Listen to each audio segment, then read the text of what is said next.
Sa video na ito ay pag-usapan natin ang storya ng buhay ni Sylvia Sanchez.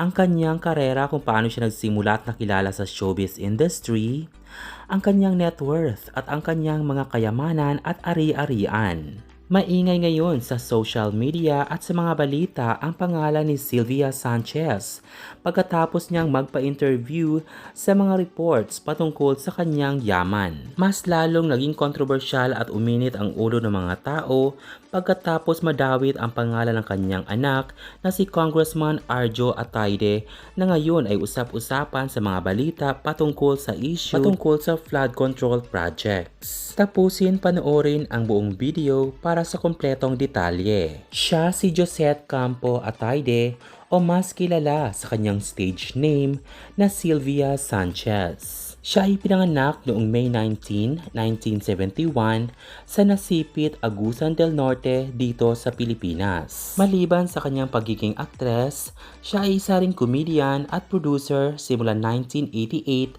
hanggang sa kasalukuyan. Noong maliit pa siya, hindi ganun kaganda ang kanyang buhay kahit paman may magandang trabaho ang kanyang ama. Ang kanyang ama na retired seaman ay nadala sa tukso kaya naman ito ay tumalikod sa kanila.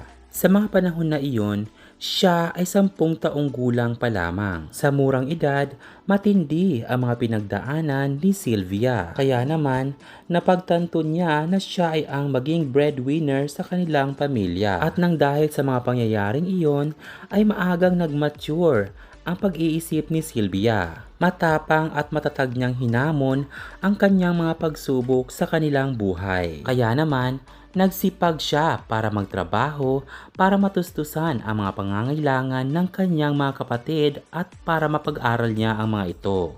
Sobra ang pagmamahal ni Sylvia sa kanyang mga kapatid, kaya naman ginawa niya ang lahat para masuportahan ang mga ito. Kaya lang, may isang lalaking dumating sa kanyang buhay at nagpasaya sa kanyang puso at minahal niya ito. At sa murang edad na 16, nagkamali si Sylvia sa kanyang buhay dahil siya ay nabuntis at nanganak sa edad na 17. At nang dahil sa kanilang mga murang edad pa, ay hindi pa sila pwedeng magpakasal sa mga panahon na iyon. Naging matatag pa rin si Sylvia kahit sinubok man siya ng panahon dahil siya ay tumayo at nilabanan ang mga pagsubok sa kanyang buhay. At mas lalong matatag at matibay na Sylvia. Siya ay nanganak sa kanyang panganay na si Pia Marie na kanyang tinago sa isang dekada dahil sa kanyang trabaho. Sa edad na 17, siya ay nakapasok sa showbiz industry. Pagkatapos ng isang taon, noong 1989,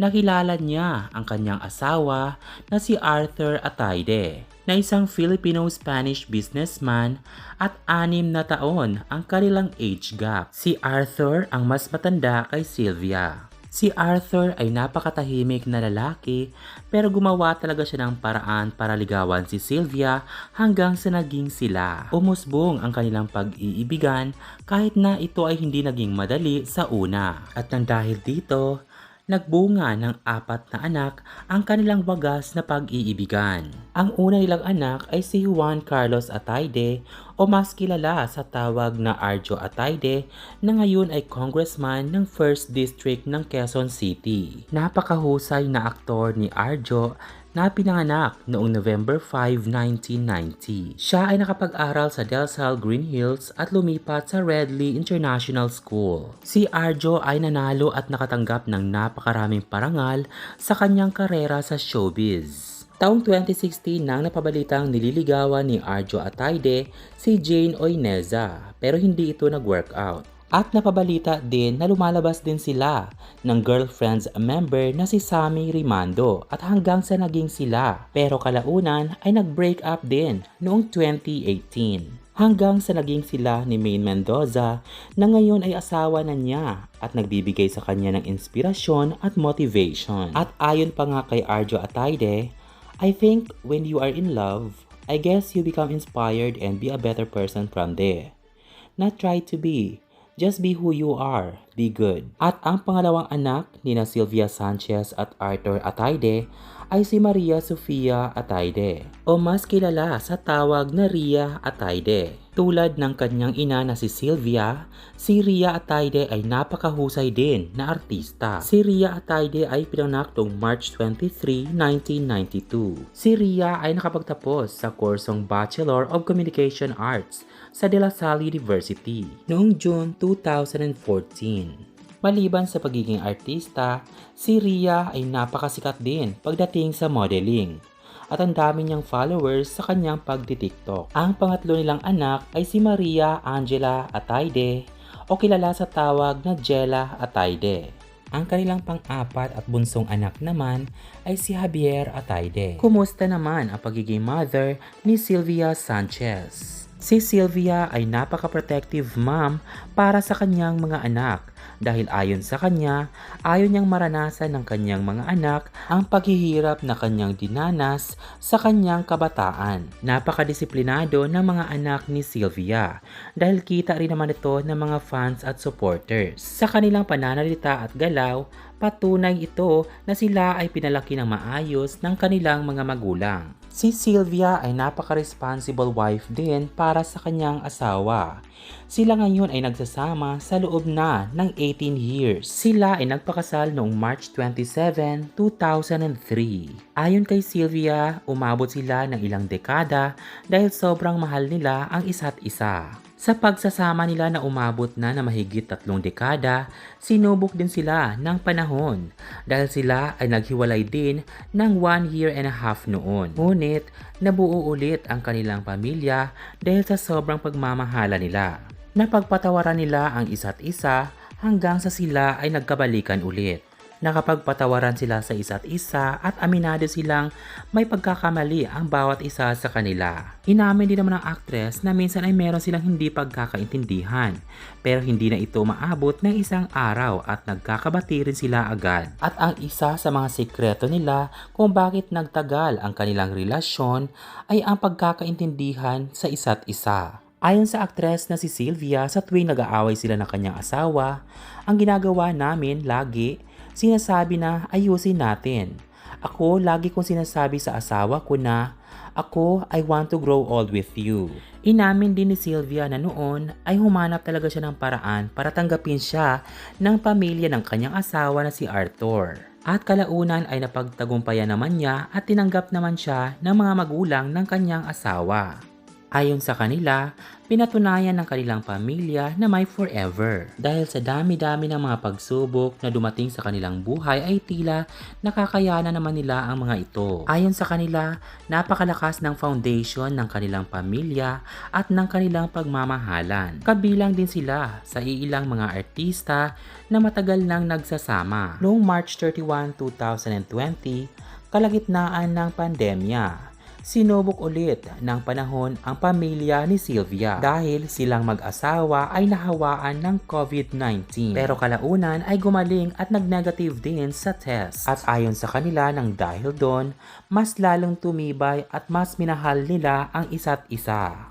Maraming mga netizens ang hindi makakalimot kay Sylvia Sanchez dahil sa kanyang kasikatan at galing sa pag-arte, lalo na nung siya ay lumabas sa teleserye na Esperanza. Sa soap opera na ito niya napatunayan kung gaano siya kagaling mag-acting. Noong 1997 hanggang 1999, kasama niya sa soap opera na ito si Judy Ann Santos. Sobrang napakaraming mga parangal ang natanggap na ni Sylvia Sanchez sa kanyang showbiz career. Patunay lang ito na talagang siya ay talentado at napakahusay na aktres sa television man o sa films. Maraming mga nagtatanong kung gaano nga ba kayaman si Sylvia Sanchez dahil sa dami na rin niyang mga proyekto, pelikula at telebisyon. Ayon sa kami.com noong 2023, ang total estimated net worth ni Sylvia Sanchez ay umabot na sa $1 hanggang $5 million o tumataginting na mahigit 290 million pesos. Ayon sa mga netizens, napakayaman naman talaga na noon pa ni Sylvia dahil napakarami niyang mga proyekto sa teleserye. at gayon din ang kanyang asawa na negosyante. Ayon sa kanila, hindi naman talaga masyadong questionable dahil talagang successful naman siya sa kanyang karera sa showbiz. Narito naman ang kanilang mansyon na matatagpuan sa norte sa isang private property.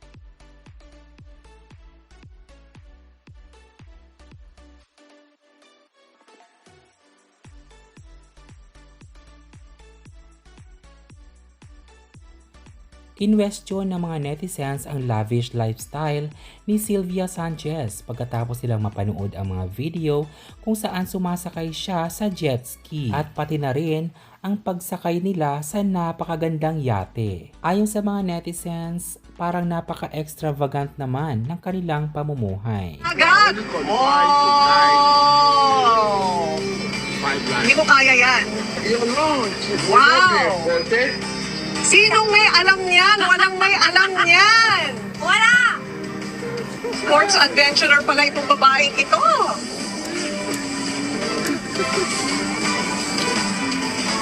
Saan ka naman ang galing? Ano ka ba? Siyempre pinaghahandaan ko pa kayo ng pagkain. Ba't ako kumain kayo masarap dito? Second floor. Okay, tignan natin. Para lalo nating ma-enjoy ang katubigan. Sa episode po na ito, medyo kakaiba. Nang dahil sa video na ito, mas lalong kinwestiyon ng mga netizens kung gaano nga ba talaga kayaman si Sylvia Sanchez at ng kanyang pamilya. Lalo pat isa sa mga pinangalanan ng mag-asawang Diskaya ang kanyang anak na si Congressman Arjo Atayde na binunyag at dinawit patungkol sa flood control projects issue.